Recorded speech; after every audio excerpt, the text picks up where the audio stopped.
It's really nice to be back, meeting up with the regiment, and just to thank them for what they do. You know, we ask a lot of our armed forces, and none more so than the Gibraltar Regiment. And of course, it's nice meeting the commanding officer this morning, but also really important, meeting the people on the ground, going round the tables, having that conversation.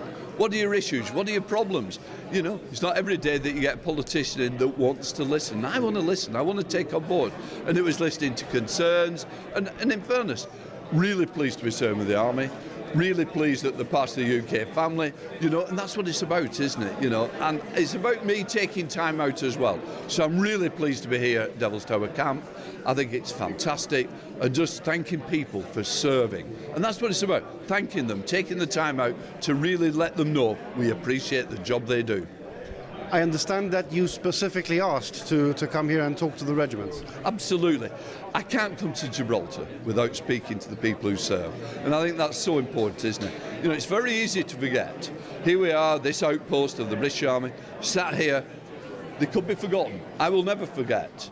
And the fact is that I know they'll be deploying around the world. They'll be also serving and delivering what our needs are in this part of Europe.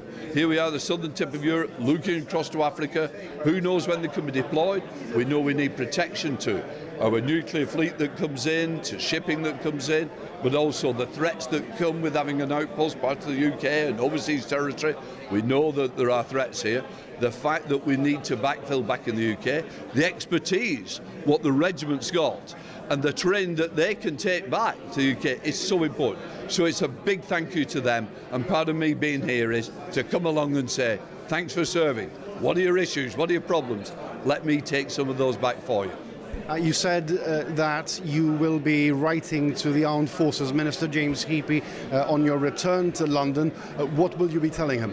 Well, it's about asking and requesting. I worked very closely with Ben Wallace. It was about parity of pay, having that uplift, we've seen it. But it's now about complete parity. Well, you know, you're part of the armed forces, you should be on the same terms and conditions. And that's what it's about. You know, they've got the recognition.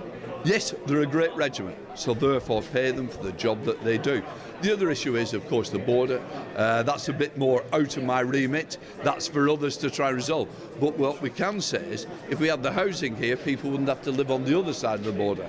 And my worry will be to say to James, if part of your regiment's forced to live in Spain because we've no housing, if the issue goes that the border's closed and we have an incident, how are we going to get the people back? So it's about providing accommodation here, supporting the Army family here, and making sure that we have the quality they need to live in Gibraltar.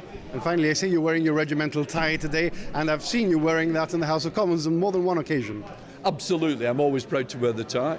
I rotate the regiments round, and somebody just reminded me that when I was telling Prime Minister Johnson off, they said, we were so proud. Not because you were telling the Prime Minister off, but because you were wearing the Gibraltar regimental tie. So there we are, yes.